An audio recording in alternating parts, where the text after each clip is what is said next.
జీవన్తో ఫోన్లో మాట్లాడుతున్న ఇందిరాదేవి మాటలు విని కుట్టి తన మనవరాలు అని గుండె పగిలే నిజాలను తెలుసుకున్న హైమావతి నిజంగానే ఇదంతా జరగబోతుందా, అసలేం జరిగింది అనేది మీరు తెలుసుకోవాలనుకుంటే తప్పకుండా మా ఛానల్ని సబ్స్క్రైబ్ చేసుకొని పక్కనే ఉన్న గంట సింబల్పై ఆలని క్లిక్ చేయండి. ఇక జీవన అయితే అలేఖ్య మెడలో సీను తాళి కట్టాడని తెలుసుకొని కోపంతో రగిలిపోతూ ఉంటుంది. మరొక పక్క ఇక జ్యోతి అయితే ఆనంది జీవితం ఏమవుతుందా అని ఆలోచిస్తూ ఉంటుంది. అప్పుడే ఇంకా ఆనంది జీవితం ఏమవుతుందో, ఆదిత్య మనసులో ఏమై ఉందో, ఏ ఆలోచన ఉందో తెలియడం లేదో అని బాధపడుతూ ఉంటుంది. ఇంతలో హైమావతి అక్కడికి వస్తుంది. ఏంటి జ్యోతి, ఎందుకు అలా ఉన్నావు అని అడుగుతూ ఉంటే, ఏం లేదు అత్తయ్య గారు, ఏదో మనసు బాగోలేదు అని అంటూ ఉంటుంది జ్యోతి.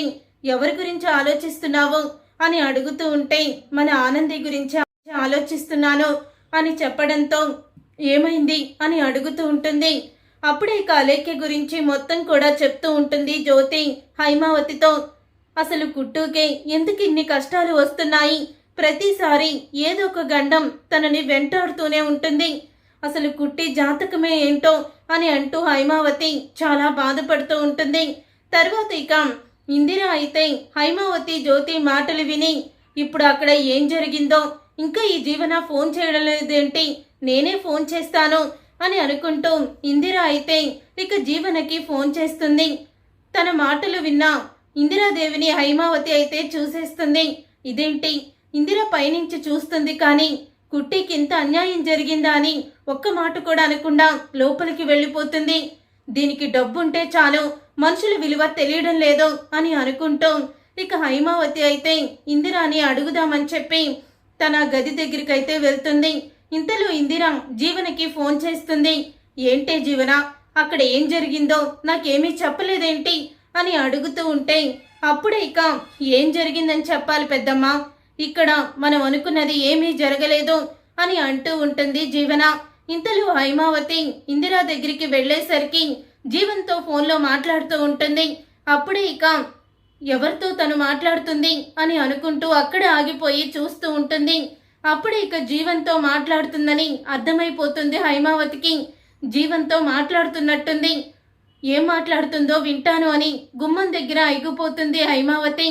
అప్పుడే ఇందిర అయితే, ఏంటే మన ప్లాను ఫెయిల్ అయిపోవడం ఏంటి, అంటే ఆదిత్య అలేఖ్య ఇద్దరు పెళ్లి చేసుకున్నారా, పెళ్లి చేసుకోలేదా, నువ్వు చెప్పేది ఏంటి నాకు అర్థం కావడం లేదు అని అంటూ ఉంటే, అలేఖ్య మెడలో సీను తాళి కట్టాడు పెద్దమ్మ అని అంటూ షాకిస్తూ ఉంటుంది హైమావత్.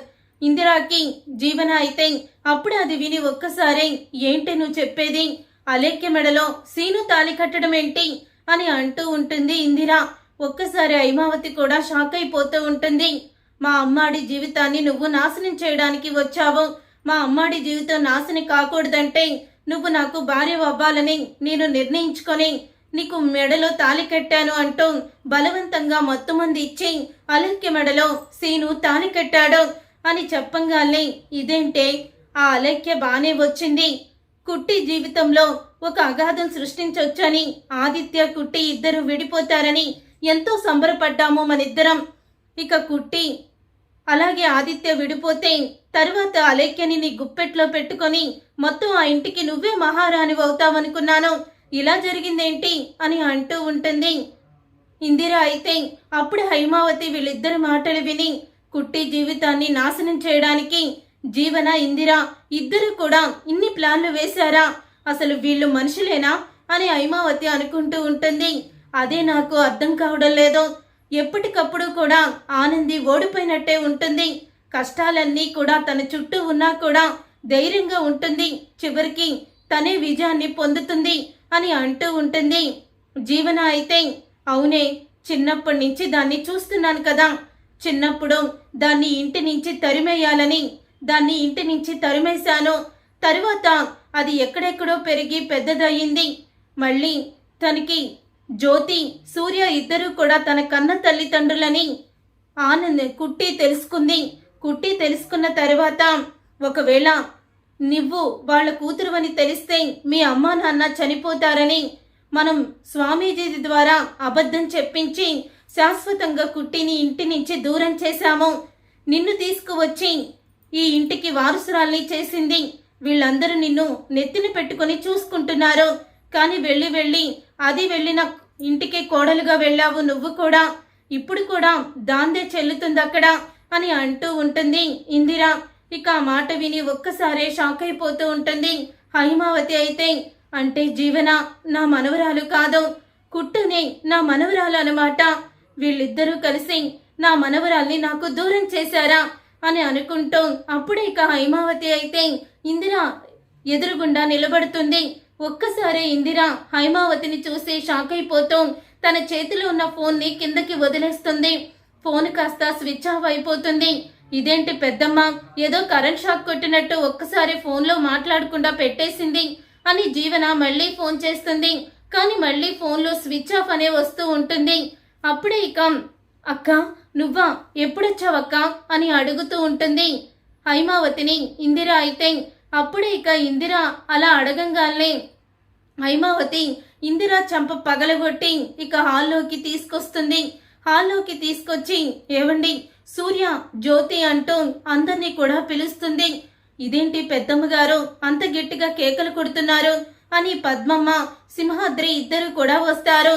అప్పుడే నువ్వు ఇప్పుడు ఏం ఫోన్లో మాట్లాడావో అది చెప్పు, లేకపోతే ఇక్కడే నిన్ను చంపి పాతరేస్తాను అని అంటూ ఉంటుంది హైమావతి.